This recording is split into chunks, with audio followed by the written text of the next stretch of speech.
It started as just another late night, the kind where silence wraps around you like a thick fog, comforting yet unnervingly isolating. I was studying for finals in my cramped dorm room when the radio on my desk crackled to life, cutting through the quiet with a burst of static. I hadn't touched the dial in weeks, content to let it gather dust among my neglected textbooks.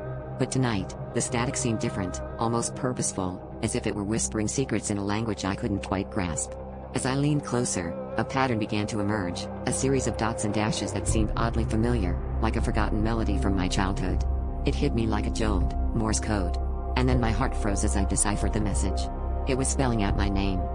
The oddity of hearing my name in Morse code was unsettling enough, but it was the next sequence that had me scrambling for my phone, dialing my roommate's number in a panic.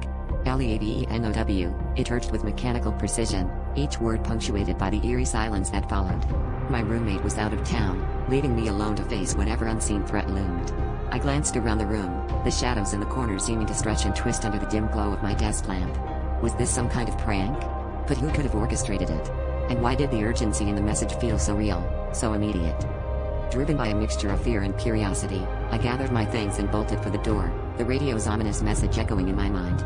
As I stepped into the hallway, the air felt different, charged, almost electric. I hesitated, my instincts screaming to return to the safety of my room, but something compelled me forward. The corridor was empty, lined with identical doors that suddenly seemed foreign and unwelcoming.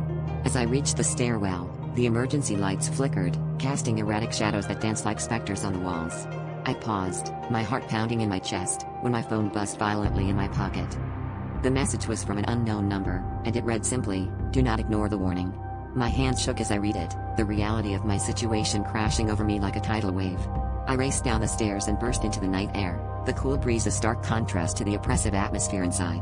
As I turned back, I saw it, the faint glow of flames licking up the side of the building, smoke billowing into the sky. The fire alarm hadn't gone off, and I realized with a chilling clarity that the radio's message had saved my life. But who? Or what? Had sent it?